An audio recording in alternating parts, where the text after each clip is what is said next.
15.5. Our last section in Unit 15, all in 1 week. Isn't that amazing? 15.5 is on a series, but we're going to be dealing with geometric sequences.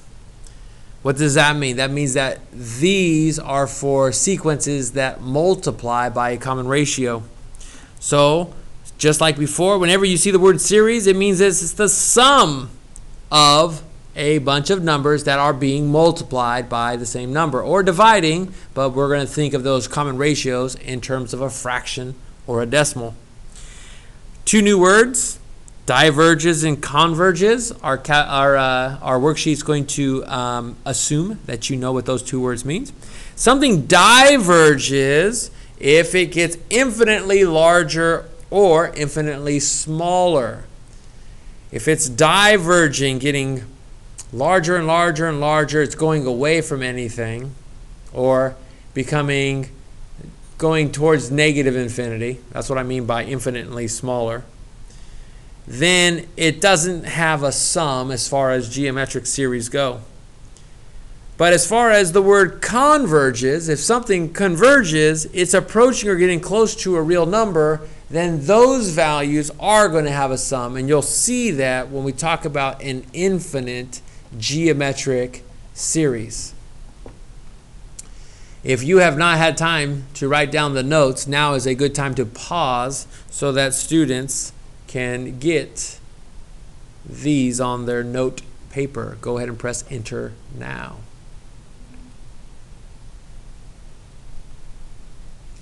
Coming back, we talked about diverges and converges. You've written this stuff down.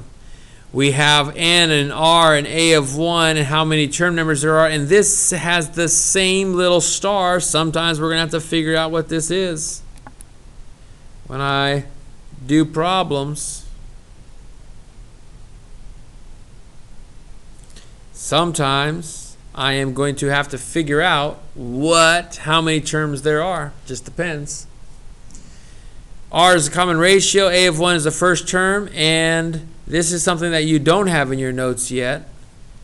You need this formula right there. It says use the sum of the numbers is a of 1, parentheses, 1 minus r to the nth power divided by 1 minus r.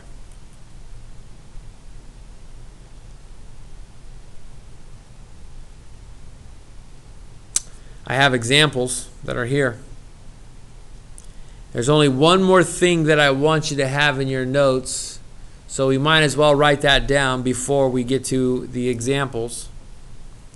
And it looks like this. I want you to make sure you have this, and make sure you have it labeled as the infinite geometric series formula. You can actually add a series of numbers that keeps going forever and ever and ever, as long as your common ratio is less than 1. And I actually even have that common ratio in absolute value. So let's make sure you have time to write down these notes. Press enter now.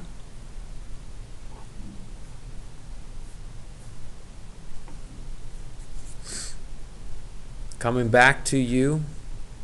The R value can be a negative 0.5 or a negative 0.75 or a negative 7/8.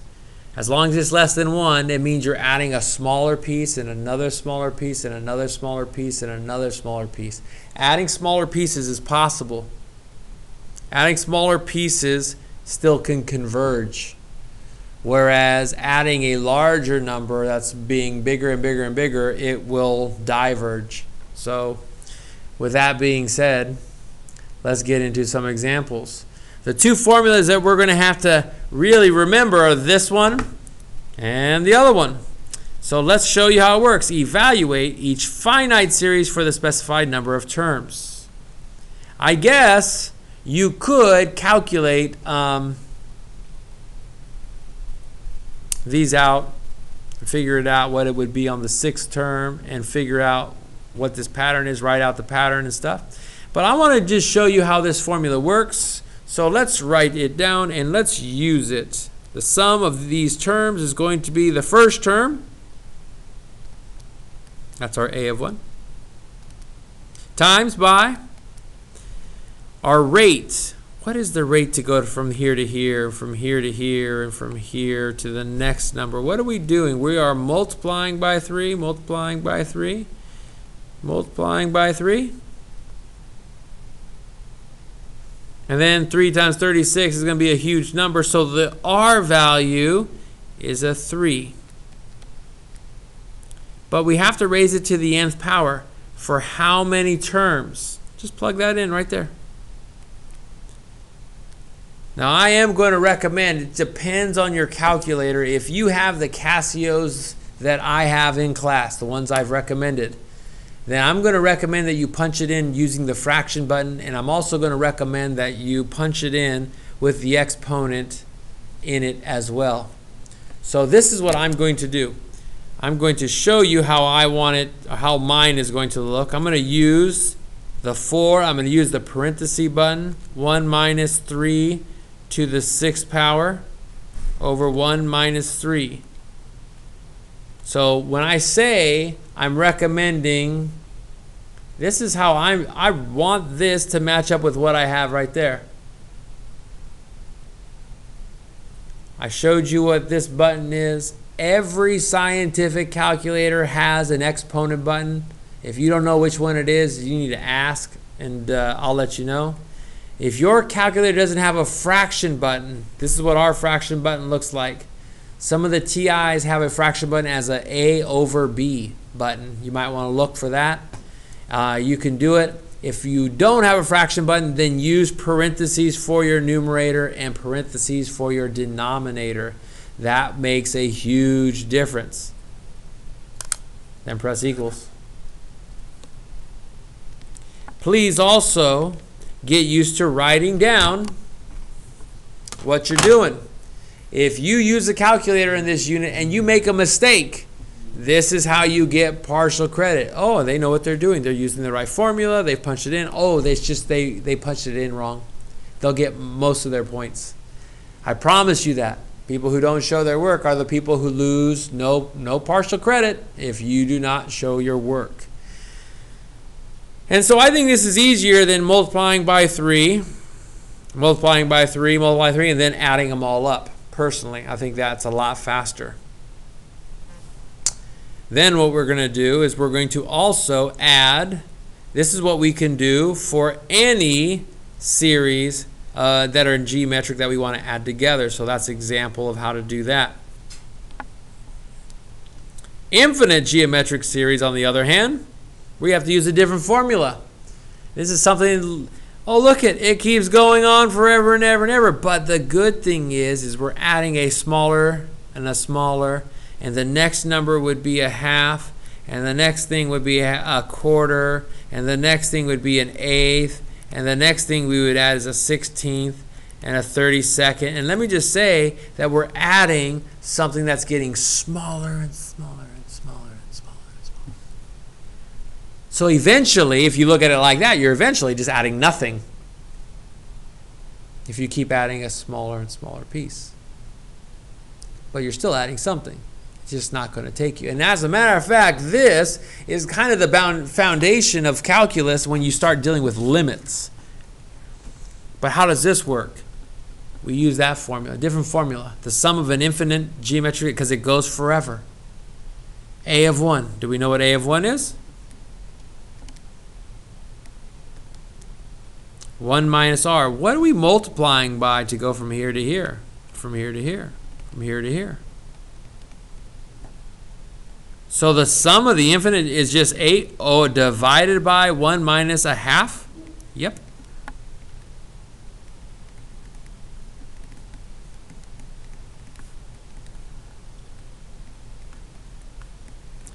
You could do this in a variety of ways, by the way. So I am just doing it in one of the ways that I know how to do. I did it with a decimal. You could have also done 8 over 1/2, and instead of dividing by 1/2, you could have multiplied by the reciprocal. Or if you were a calculator person, you could have even used the fraction button here and did 8 over 1 minus 0.5. And you'll get the same answer as what we got. Hardest part, memorize the formula.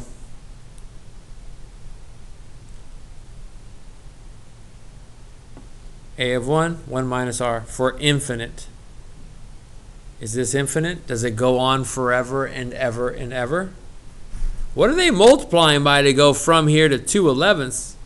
Are they multiplying by 2/11ths? If I multiply by 2/11ths, that would be a negative 2/11ths. What about a negative 2/11ths? So if I multiply, would I get 2/11ths?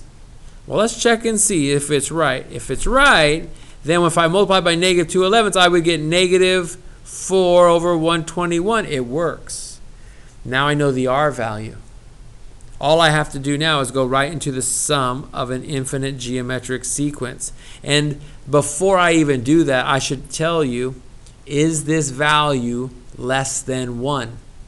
If it is, when I say less than 1, the absolute value of it, is this smaller than 1? Positive or negative doesn't matter because it's the absolute value. It means it's getting smaller. It means you're adding a smaller and smaller piece. So, yes, it is. We can find it using this formula. Let's do a of 1 over 1 minus r. A of 1 is negative 1 over 1 minus r. R was a negative 2/11ths. Don't forget that extra negative symbol because that makes a difference.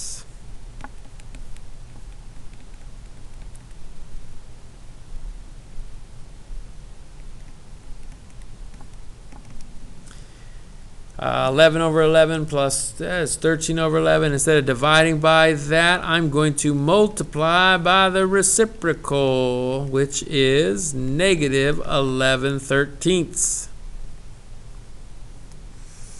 Eventually, that's what the sum will be. That's a limit.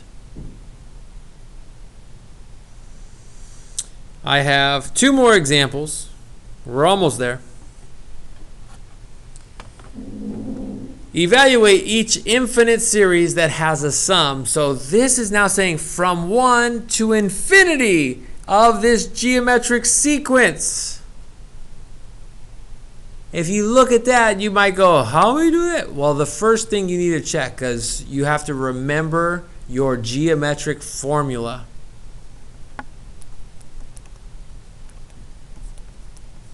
I told you earlier that this is the most important one you'll use the rest of your life when you talk about interest rates. So if you look at this, that tells you this is your R.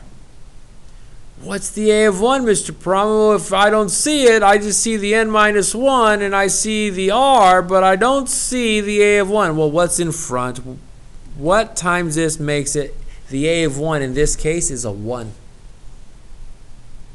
So the sum of an infinite geometric sequence, the R, is it less than 1? Then we can do it.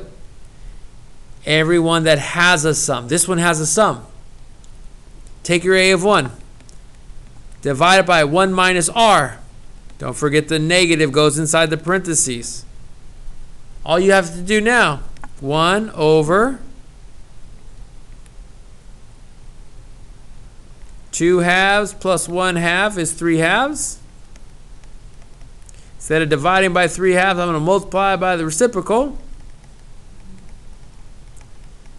which means my answer is 2 over 3.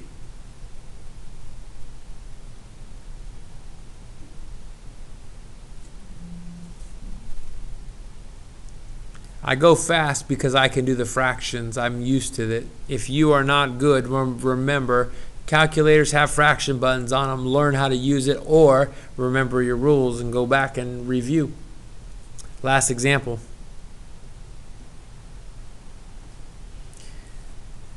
I like this question. Find the specified value for each infinite geometric series. Basically, they're telling you, hey, the sum of this infinite geometric series is 840. The ratio is 0.5. What's A of 1? Start off with the sum of your infinite geometric series formula, and then let's plug some things in. What's the sum equal to? 840. Do I know what a of 1 is? Nope. That's what we want to find. Do I know what r is? 0.5.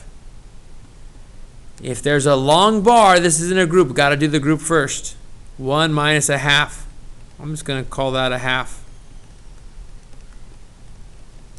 Instead of dividing by a half, we're going to multiply by a half and multiply by a half. I can get a of 1 by itself. Half of 840.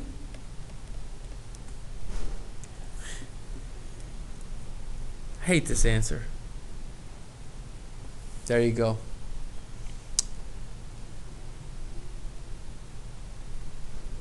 Any questions? No, I can't answer them anyways. Doesn't matter. Ask each other.